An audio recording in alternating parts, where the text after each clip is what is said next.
பிரான்சில் நேரடியாக நாணயத்தின் பயன்பாடு கணிசமாக குறைந்து வருவதாக மத்திய வங்கியின் ஆய்வு அறிக்கையில் தெரிவிக்கப்பட்டுள்ளது.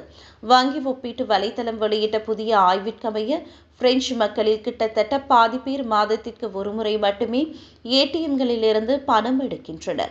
மேலும் 7% ஏடிஎம்மிலிருந்து ஒருபோதும் பணம் எடுப்பதில்லை என்று இந்த ஆய்வில் கண்டறியப்பட்டுள்ளது. இந்த முடிவுகள் மக்கள் அட்டை மற்றும் டிஜிட்டல் முறையிலான பண பரிமாற்றங்களை நோக்கி அதிக அளவில் திரும்புவதை சுட்டிக்காட்டுகின்றன.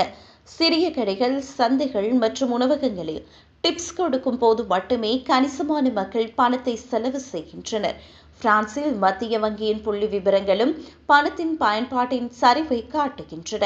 2024ஆம் ஆண்டில் பிரான்சில் 48% பணம் அட்டை மூலமாகவும் 43% ரொக்கமாகவும் செலுத்தப்பட்டுள்ளது.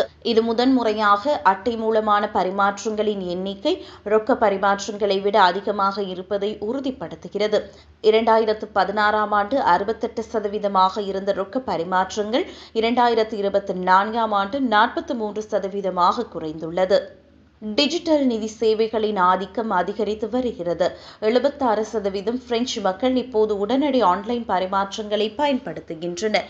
இந்த ஆண்டு ஜனவரியிலிருந்து உடனடியாக ஆன்லைன் பரிமாற்றங்கள் இலவசமாக்கப்பட்டதன் மூலம் இதன் பயன்பாடு 8%, அத்துடன் ஆப்பிள் பே மற்றும் கூகுள் பே போன்ற கையடக்க தொலைபேசி பயன்பாடுகள் மூலம் செய்யப்படும் கொடுப்பனவுகளும் ஒரு வருடத்தில் 23%இலிருந்து 27% உயர்ந்துள்ளதால் பணத்தின் பயன்பாடு விரைவில் முடிவுக்கு வரும் என எதிர்பார்க்கப்படுகிறது.